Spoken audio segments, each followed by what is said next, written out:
అందరికీ నమస్కారం.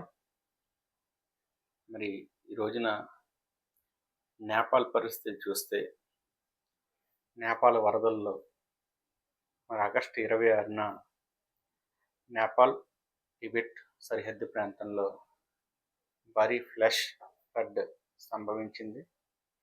ప్రధానంగా రాషువా ప్రాంతం తీవ్రంగా ప్రభావితమైనట్టుగా సమాచారం. ప్రాథమిక దర్యాప్తుల ప్రకారం హిమాలయాల్లో మంచు, రాళ్ల నుండి వచ్చినటువంటి భారీ భాగం అంతా కూడా కూలిపోవడం వల్ల ఐస్ రాక్, అదేవిధంగా కొలాప్స్ అయిపోయి దానివల్ల ఒక్కసారిగా నదిలోకి భారీగా నీరు చేరడం వల్ల నీరు, మట్టి, రాళ్ళు వరద రూపంలో భారీగా ఏర్పడింది.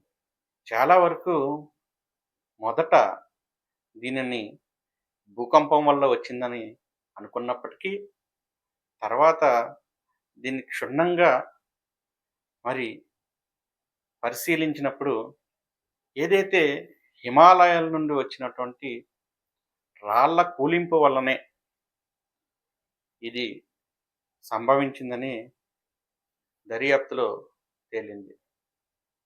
మరి బోటే కోషి నది ద్వారా వచ్చిన భారీ నీటి ప్రవాహం త్రిశూలి నది వైపు కూడా ప్రవహించి దిగువ ప్రాంతాలను బాగా ప్రభావితం చేసినట్టుగా తెలుస్తుంది. ఇల్లు, వంతెనలు, రోడ్లు, విద్యుత్తు, మౌలిక సదుపాయాలన్నీ కూడా తీవ్రంగా దెబ్బతిన్నట్లుగా సమాచారం. ఏదేమైనప్పటికీ కూడా నేపాల్ ప్రజలందరూ కొంచెం ధైర్యంతో ఉండాలని, వారికి మన అందరి యొక్క మద్దతు ఇప్పుడు అవసరమైందని చెప్పి బీజేఎస్ మీడియా ద్వారా తెలియజేసుకుంటూ, మరి త్వరలోనే మరలా ఆ దేశమంతా తిరిగి పుంజుకుని రాకపోకల నుండి అన్ని సదుపాయాల్ని సమకూర్చుకోవాలని, మరలా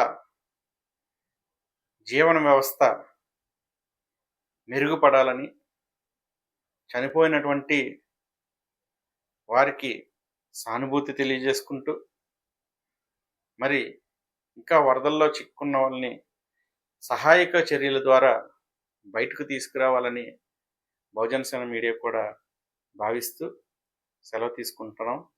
మీ మత్తే బాబీ, బీజేఎస్ మీడియా.